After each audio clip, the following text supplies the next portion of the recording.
Welcome back, everybody, to the Learning Can't Wait podcast. I love being able to turn the tables on podcast hosts.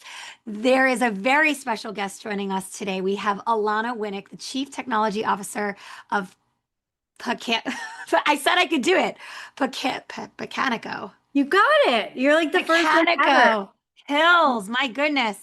Pacanico Hills. I apologize for butchering that, but we're so happy to have you here, Alana. Welcome. It's so nice to be here. Thank you for having me. It's been a while since scheduling, but I'm glad we got it to work out. No, we made it happen. But the best part about this introduction for you is that's not the only title you hold. Can you, just for funsies, can you just name off a few others? Like I know we have author. Yeah, author, podcaster, same title, the generative age of both. I sit on the board of directors for Nice Skate. So if you're in New York, highly recommend. It's about innovative technologies and it's free and we accept all and doesn't matter what your title is. And you don't even need to live in New York. What else do I do? I started an organization called Students for Innovation, where I empower students to advocate for change in their own school environments. And you could, like, even if you're an educator and you're listening, you could start an innovation club. And I started one in my district. So it's a network of students and educators that are trying to make change in their districts. And I don't know, I feel like I am probably missing other ones. I mean, that's a good, Speaker? Yeah, yeah, I do public speaking now. Yeah, that's a job title. it is. And you know Yeah. what? This is not my official first question, but I'm going to ask it anyway, which is, do you sleep? That's a really good question. And you know what's funny? Because you had reached out to me and said you started listening to my podcast and you love it. And thank you for that message. Because that's Oh. like the fuel that keeps me to keep going. Because right, like you probably do this too. Like a million things, you're juggling a million things. And then it's those little like words that keep you going. And I feel like the podcast is the ball that drops the most. And I wish Mhm. that I could and you just actually encouraged me to schedule more and do more. So thank you for that. But I feel like what happens is you have so many balls in the air and then like one of them is gonna drop and you just Yeah. have to pick which one it is, and the podcast is the one that usually drops for me. You know, Nora Ephron said that, you're always juggling balls and some are plastic and some are glass. You just have to know which ones are plastic and when. So Yeah, yeah. you're I in good like that. company. Yeah. But and again, we're gonna get into this in a second, and I want to make sure we spend time on this. I know we will. What I appreciate about the podcast and also just your work in general is that you really center students Oh, in thank you for noticing. everything you do. I mean, their voice is physically present and it's also represented consistently. Like I met you at the Deeper Learning Conference at Ulster BOCES, and you brought students with you, and then we're Yeah. like shining all of the light you were getting directly on them, which I think is so humble and so special, and part of why you're having so much success in sharing your story, which is awesome. Thank you. I mean, I when I first started getting a light shine on me, I wasn't physically bringing students, but I was always carrying their voice. I feel like for me, when you think about like what's our why in education, our why is the students, and I feel like the students are oftentimes left out of the conversation all the time. And it's just such, for me, it's like, it's such a disappointment and like the missing piece. Like, how can we say you're talking about them and not include them when they are fully capable of speaking for themselves? And so I always tried to bring their voices into my presentations my entire career by including student voice. And only recently when I was like, no, we're going to do this with them. And I started pulling them in with me because I can have clips of their audio, but like physically having, I mean, you saw those kids as young as, I think the youngest one was 9. Yeah, it Like was they, amazing. yeah. It was amazing. And, maybe you could touch on this when you tell us how you came to be the personal and professional version of yourself, but that isn't the way every leader is. So maybe weave that in a little bit. How did you come to center in this way? But also, how did you come to be the personal and professional version of yourself, Alana? Yeah, so I think what I always like tell people is I never when I was going into education, I guess it was a really hard time to get a job. So I went to school for childhood education and then I was like, okay, well, I have to get a master's because you have no choice in New York, special ed literacy. But I was like, I need to stand out. And then I loved technology, but I didn't know that was a job. So I just got my master's in that. But for the past 5 jobs I've had did not exist before me, literally didn't exist before me. And I think that that goes along with like innovative technologies and being an innovator. It's just about When any opportunity throws itself at me, I say, let me try it. If I don't like it, I don't have to do it, right? And the same thing, like I never want to be an author, I never want to be a podcaster, I never want to be a speaker, but AI came out, and so then I was like, okay, for Nice Game, we need to start a webinar. Then if someone missed a webinar, they missed it. I was like, oh, let me turn this into a podcast. It started as a webinar, involved and evolved into a podcast. Never dreamed of being a podcaster. Then author. Never dreamed of writing a book. I was just writing like a quick guide for school leaders on what they need to know about AI, which evolved into a book for all educators and leaders. But I didn't dream of doing it. I kind of just got pushed a little bit into doing it. And then I said, I'll try it. If it doesn't work, it doesn't work. And then with speaking, I was like, oh, let me just I got an offer. It was in Canada. And I was like, okay, good. I won't know anyone. So I'll just try it out. Go over to Canada. Little did I know it's going to be like the CEO of COSIN, the CEO of FETC, the CEO of EdWeb and CETA, and all these big things are in the audience. And I'm like, oh, I was just thinking I was going to Canada to try this out one time. And now Not so everyone, much. yeah, but like it worked, right? And then this is where I am. So I feel like how did I get here? I just say, I'll try it. And if I don't like it, I don't have to do it. And I like to challenge myself. And I think that's something I also try to do with my students and my teachers is you really need to leave your comfort zone and try different things. And I think that that's what makes you a stronger educator and that's what makes you a stronger leader when you're constantly putting yourself in the learner seat and stretching yourself in a comfortable amount just a little bit. And then you might find a career path you didn't know existed or an opportunity that never existed because you were open to trying something. Yeah, I mean, that requires bravery, which it sounds like you have a lot of, or you push What's the yourself worst to that's feel going to good. happen? But that's what I tell Right? myself. What's the worst thing that's going to happen? Mm-hmm. Yeah. I appreciate that you are pushing yourself out of your comfort zone because ultimately what it also allows for is for personal growth, but also growth of the community you're in. Because if we had the same kind of people applying for every job every year, you'd never see progress. You I know. need diversity of perspective and voices and experiences in order to really move communities forward. And I'm curious because you've held a couple of different positions at a couple of different schools and more than a few different positions at a few different schools. And in your seat today, I'm wondering how is your perspective about what's happening in schools with emergent technologies shifted over the past few years? Mm, well, I think during the pandemic, a lot changed, right? Because there was always a type of digital divide, whether it was the economic status of the community members or the district and their budget, right? So when the pandemic happened, it kind of leveled the playing field as far as access to a device and an internet connected device, where students that didn't have internet home, we provided hotspots, and that sort of just leveled the playing field. So there was no more excuse anymore because every child had an internet connected device at school and at home. So I think that just the districts and the teachers and the students that said we could never do this because there's no because anymore. It's just now there's so many possibilities and how are we going to adapt to that? And I thought we would see a lot more change during that time, but unfortunately I think things kind of went back to way they were, which was a little disappointing for me. But then I really think that AI was a catalyst for a much needed change. I don't think that the AI is the change. I think that the change always needed to happen. And now it's like, well, in a world where AI could do your work for you in 3 seconds, we need to rethink this. But we've always needed to do it. So I think it just forced the difficult conversation that always should have been.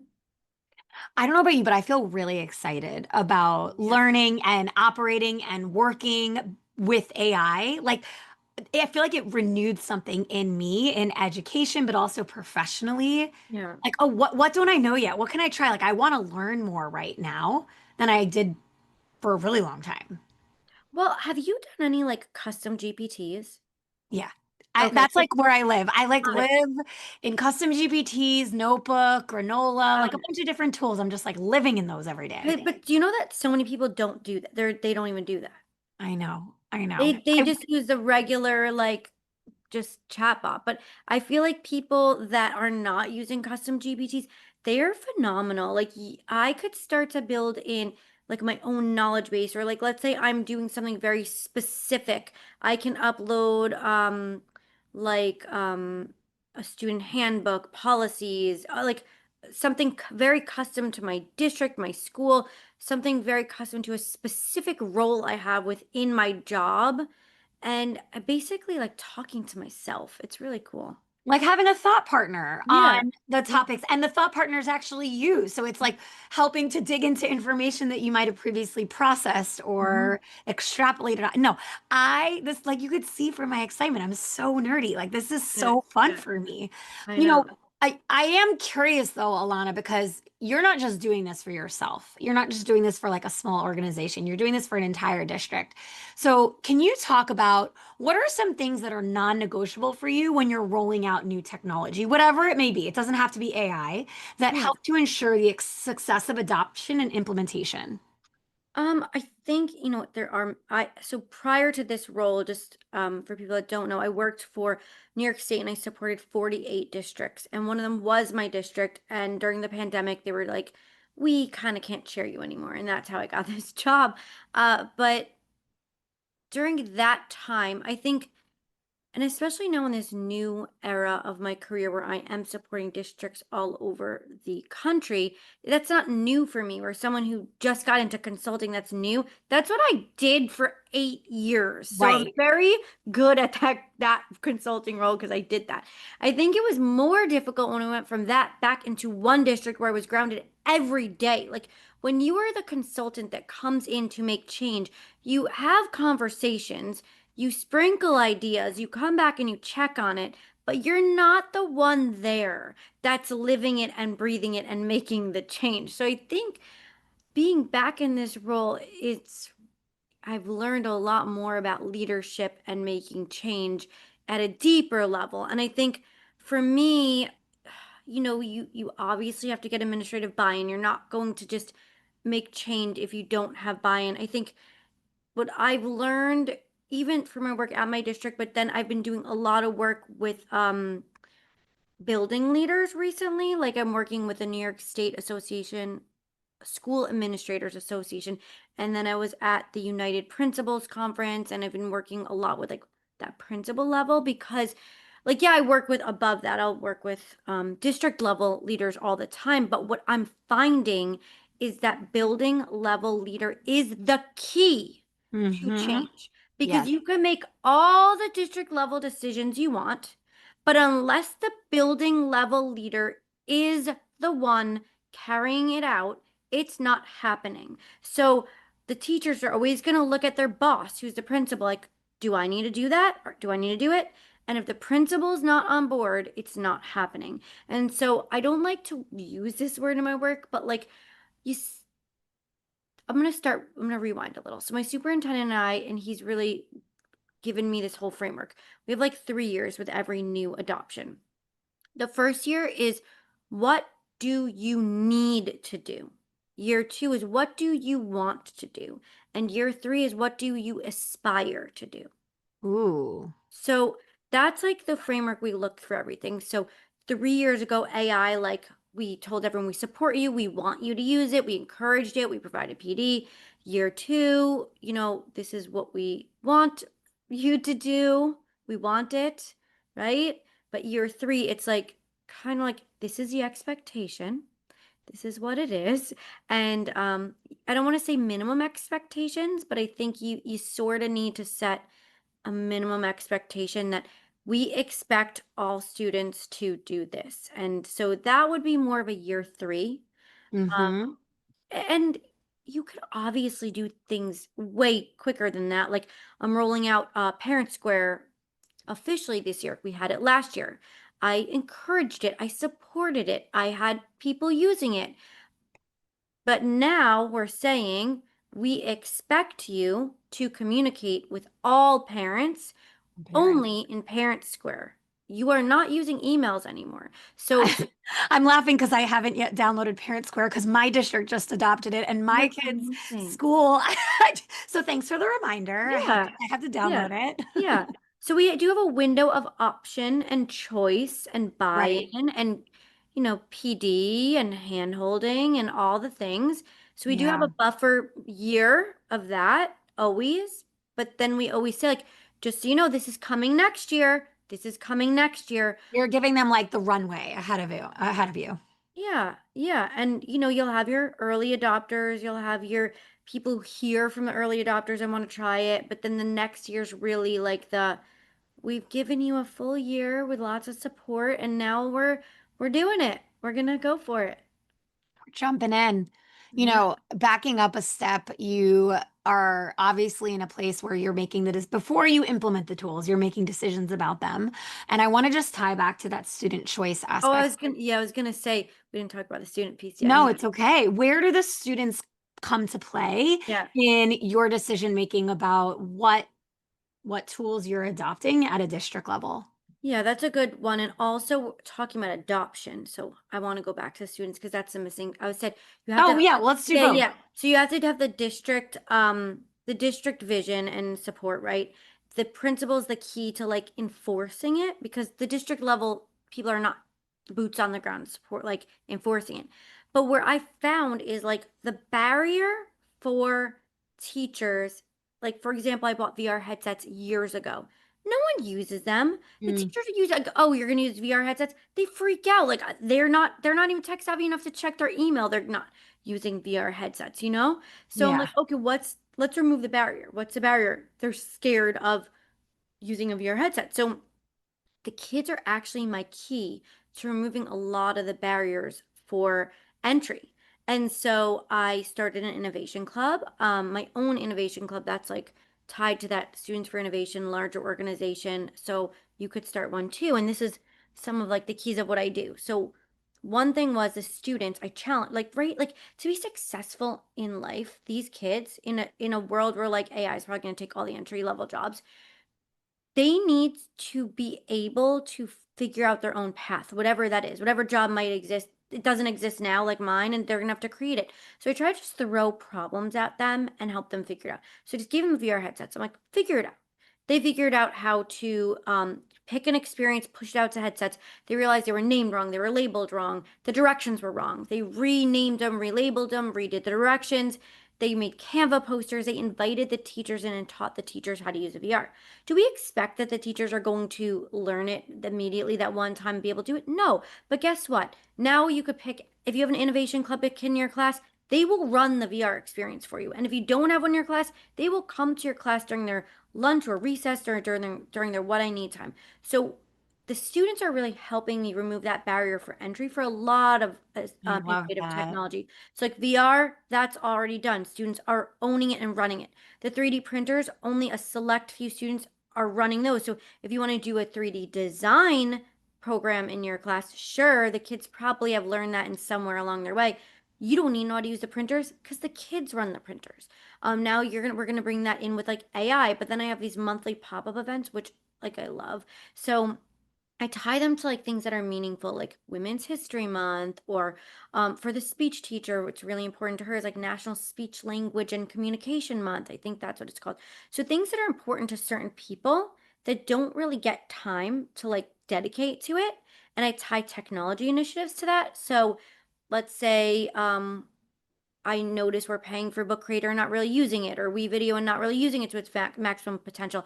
I'll pair a tool with an initiative, and then I have students lead these initiatives, and they go down to as young as kindergarten. So the kindergarten and first grade kids will come in for a pop-up event, learn from alongside the older students with the teacher, whoever it is, like the speech teacher or the E&L teacher for that month, and they're learning these tech skills and their teachers come with them by choice and learn these tech tools with them.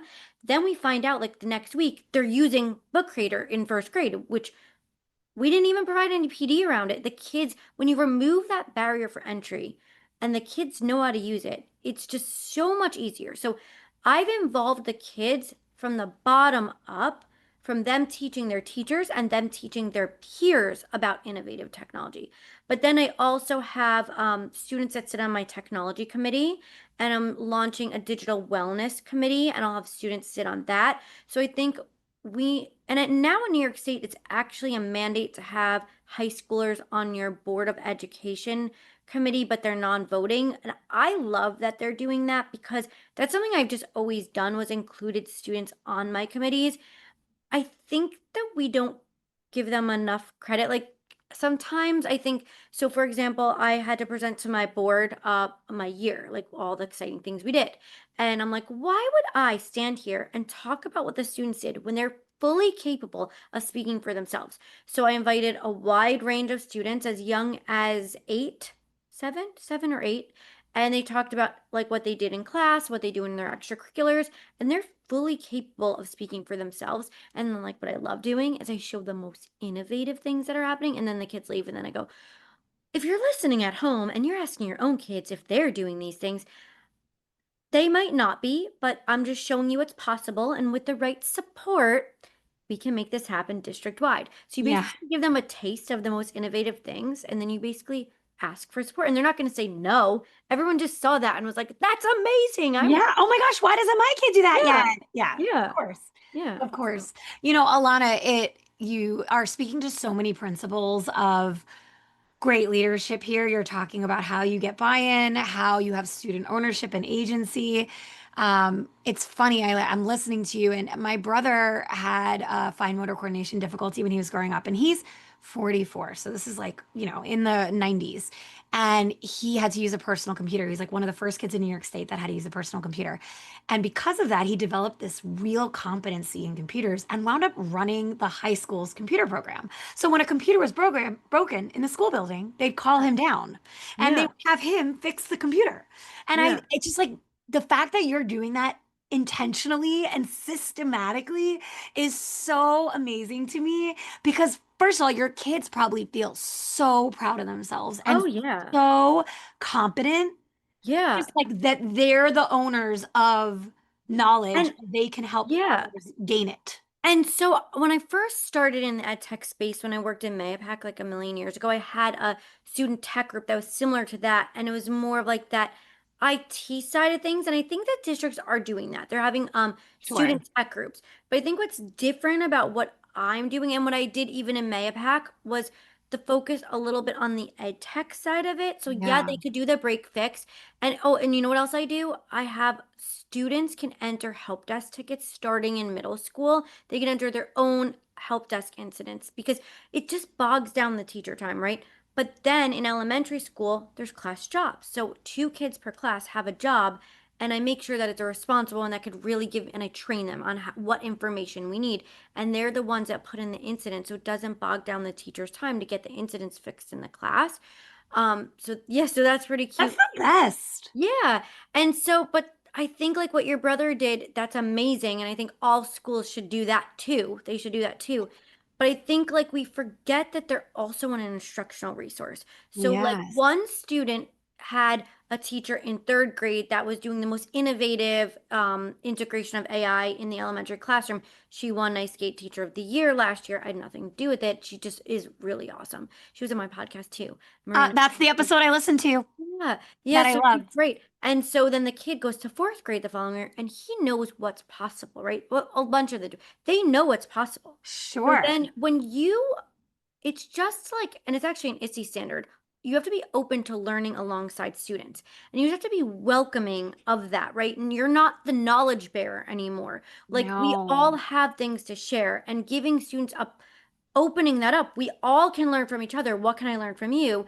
And when you do that, that kid's like goes over to the teacher we use school AI and he's like, let me see your prompt. Because he knew that something wasn't right about it. Help Yes. her tweak her prompt so that the kids had a better space. So I love that. But that's what I'm saying. Like this is so intentional and thoughtful. yeah.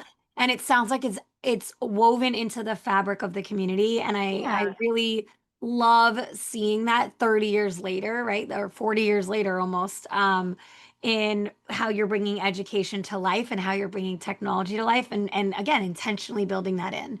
Alana, you touched a little bit on AI here, and we have schools across America in very different places Yeah. with their adoption of AI. What have you seen in your travels, your speaking, your just your engagement with different community leaders and different district level leaders? And what is your hope where we'll be in 5 years? I mean, everyone's at such different points. This summer when I was traveling around, I was asking, is anyone blocking it? I didn't even see, I really, maybe one hand if the zero went up. So that's good. That's positive that we're not blocking it or banning it anymore. Like that's making me feel very good about it. I think hopefully the people that were doing that were just trying to roll it out intentionally. And I'm okay if that's what it was. But I think that we have to realize that at the core of what we do is to prepare students for their future. That is our job.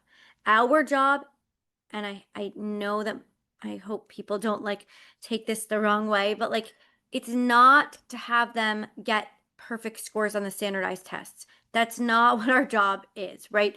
Like we want them to do well in all things in life. And like some of them might go to college, some of them might not go to college. There's nothing wrong with that. But either way, they're going to enter the workforce.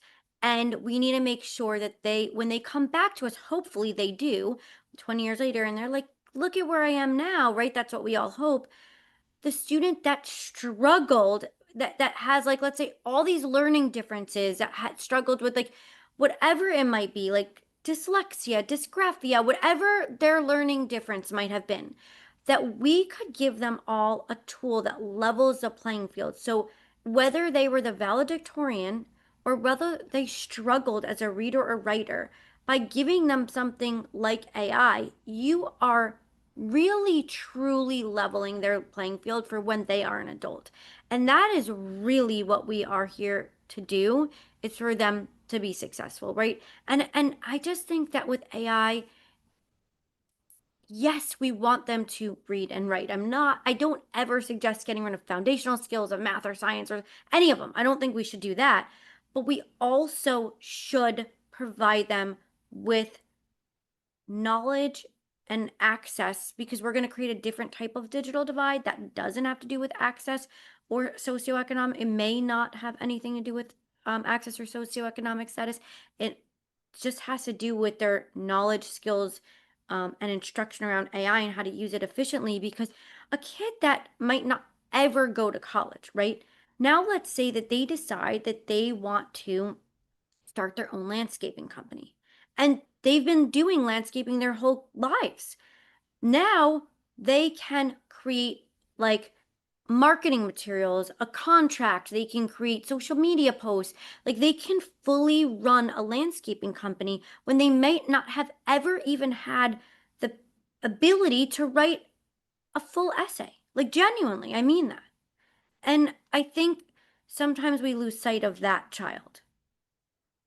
That's incredible. Yeah, the key for differentiation and personalization of learning and also unlocking or like meeting kids where they are and their own personal needs is so huge. And that's what gets me really passionate when I think about AI's ability to transform education. Because a teacher who has 30 learners in their classroom, all varying needs, one might speak English, one might speak English and Spanish, one might speak English and Japanese Yeah. classroom, they can not only provide translation and interpretive services for that child, but then you have learners, as you mentioned, with all sorts of diagnoses that may be impacting their ability to digest content. It Yeah. gets me so excited to Or think, just like someone that's disengaged, but like they love sneakers. Okay, let's make the math problems about sneakers. Now they might actually care about doing the math problem. yeah, Like it's not absolutely. even hard to just do that anymore. Yeah, it's not. It's not. So, Alana, when you are planning for this coming school year, because we're recording before the school year begins, and this episode will likely go live before school starts in September. However, I will note that schools all over the South have already started. Yeah, I Uh, know. but in New York, they haven't yet. What what are you planning to do with intentionality this year that is different from years prior that has to do with technology? So Something that I'm launching it's on our superintendent's conference day. I actually have on day 2, we have 2 days of conference days. First thing is students are coming on site 8:30 in the morning, and they're presenting on AI, and they're going to talk about how AI helps them as learners. So we're setting the tone, that and it's all positive things. They're not saying negative things. This is how it helps me when I'm struggling. This is how it helps me when I'm bored and helps me challenge myself. This is how, and I have an ENL student talking about how it translates the content. Just all different examples from different classes of how kids have been using it. So they're talking about it. So that's how we're setting the stage. And then what I love to tell, this is like my sneaky way of integrating it, and I've done it in the past, but I forgot to mention this, so it's a good point to say it now. Is I like no matter what my technology initiative is, like I there's so many initiatives, right? And there's initiative fatigue. So what's so great about specifically AI, but I try to do with all tech, but specifically AI, is it doesn't need to be its own initiative. So I try to sneak it in, like kids with vegetables, like you sneak the vegetables and the other things. Like that's what I do. So for example, last year we had a big PBIS initiative. So when there was a faculty meeting about PBIS, they have to make these community building activities. A teacher can't make 180 creative community building activities every day. Like, no. So I have Mad Lib style prompts, and they just plop them in, and they can come up with something they can use immediately the next day, right? So I try to do that. So for this superintendent's conference, and I also try not to actually speak about it. I try to let teachers or students do everything. Like I don't do really any PD in my own district. Because I really try to empower um, teachers, students, and admins to do teachers and students to do most of it. So this year, I told you we're doing Parent Square, and we're focusing on communication. So the sneaky way that I'm integrating the AI right after that is with prompts that help them with communication. You heard it here first. Yeah. That's a good place to introduce the custom GPTs too, right? Yeah. Yeah, it is. Oh gosh, Alana, I feel like I could talk to you for days about all of these topics, but I have to wrap up our session as we always do by asking you, what advice would you give a teacher starting their career today? Okay, what advice would I give a teacher?